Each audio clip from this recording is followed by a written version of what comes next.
What's up, everyone? My name is Aaron from the Soban Network, here with another tabletop video. Today we're going to be talking about a couple things, but primarily we're going to be focusing a lot of things on the Heresy.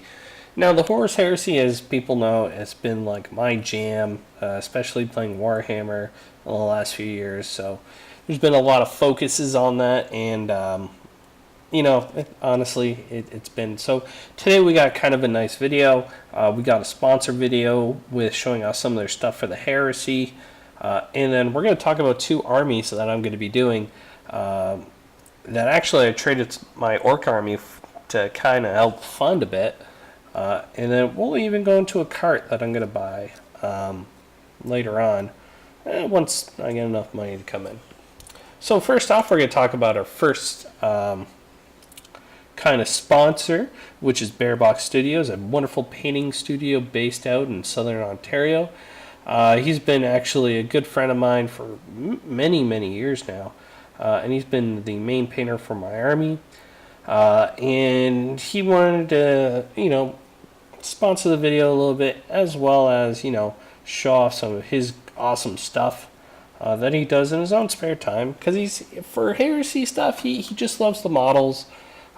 So we're going to get to our first character, which is Typist, which is the Death Guard first captain.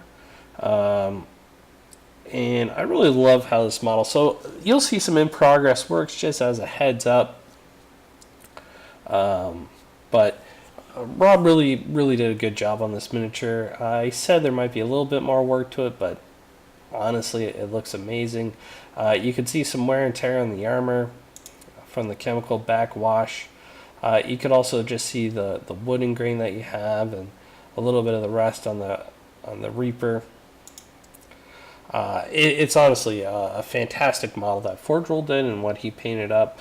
And you can see more of the chemical wear on the back, just because there's a little bit more white, which is really nice. You can even see the chain mail, so you got a real good idea of the miniature, and I think it's amazingly done. Next we have his Vulcan that he's been doing up, which has been honestly, it's been one of those miniatures that I quite enjoy. In here you see Vulcan done it in a different style with the skin tone. Interesting choice. And you see him on a cinematic base. I just love how he did it. I love how the green. I love how it's not like a standout green. Like it's got like a couple highlight areas. The gold, it looks like it's been through combat. Like someone would wear that in combat. It's not overly ornate. Like there's a lot of detail on it, but it doesn't shine. Like it shows like how I would perceive Vulcan, very practical, even though there is some ornate and some masterwork, but just a well done job.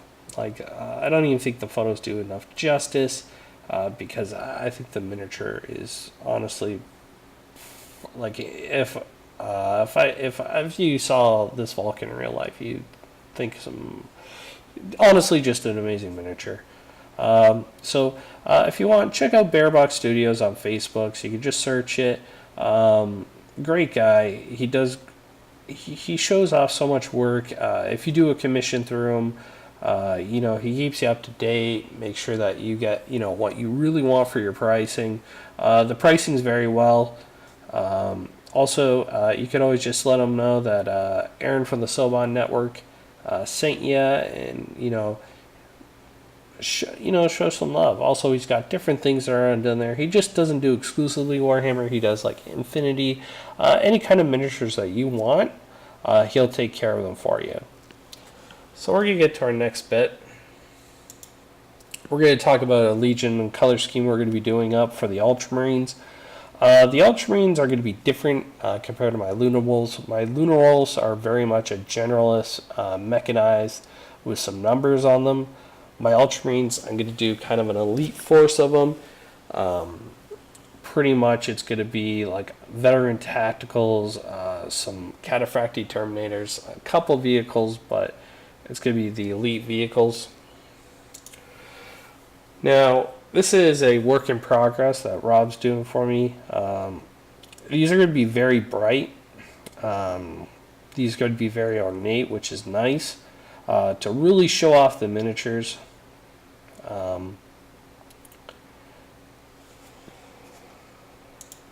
Honestly, I love the detail of it. So what will happen is once this actually gets done, because I have 5 of these Invictii being done. Once this squad's done, they're going to really stand and shine on the tabletop. And then with the rest of the army, I'm probably going to do these. These will probably take the longest to get done compared to the next project and the Luna Walls, simply because the other ones would need a bit more done in bulk. So I'm going to get those done first.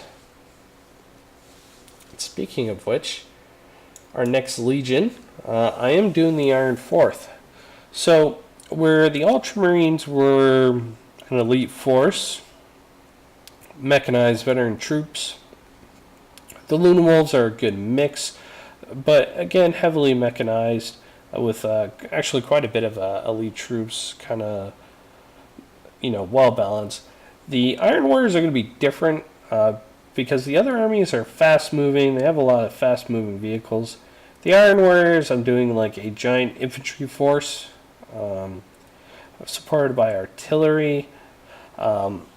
Pretty much they're designed from the ground up as a siege battalion.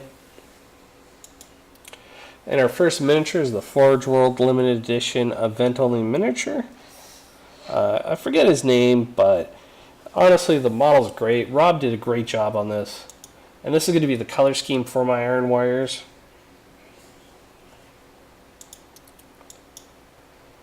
Like you can see honestly the great detail in this miniature. I just love it. And also I did the Imperial Fist on the ground because this guy, even though he's a traitor and a loyalist, a buddy of mine who's doing World Eaters, originally he did Imperial Fist. We had a great rivalry. So, kicking his teeth a little bit, I was like, yeah, Imperial Fist, corpse. Gotta walk over those. So, honestly, it's a great miniature. I really like it, but, I think everyone will like this color scheme that I'm going to have done.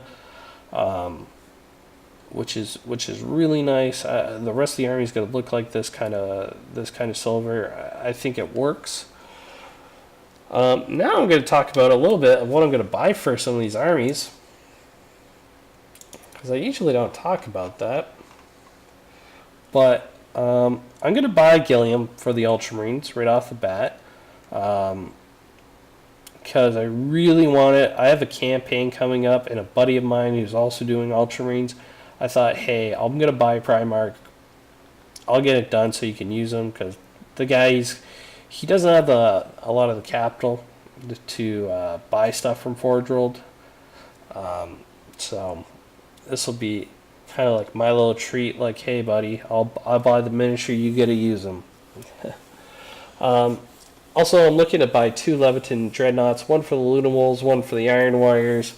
The reason why is Iron Warriors need a siege, and I wanted like a Leviton for the Luna Wolves for the longest time. Also for the Luna Wolves, I'm buying a Dorito. I call it Dorito. I don't know. It's the chip of the Waka. We're going to buy enough last cannons to fit one for the Luna Wolves and one for an Iron Havoc squad. For the Iron Warriors, we're doing a rotor cannon set for a support squad. I am going to buy the Primarch Predarobo. I'm buying an Iron Warriors Task Force. This is going to join with a Burning of Prospero box for the Iron Warriors. As you can see, that's why I bought all these Mark III shoulder pads. I'll do a command set to do some of the HQs. I'm buying a Tech Marine so I can kind of customize them a little bit, so I can actually make a Warsmith. I'm buying the transfer sheet. And for my buddy, I'm also doing on the order for his Primarch for his World Eaters in Karn. He's doing like a World Eaters Siege Assault Force, pure infantry just running, and it's World Eaters. So this is what I'm doing. some stuff coming up. Here's some like test color schemes, some of the miniatures.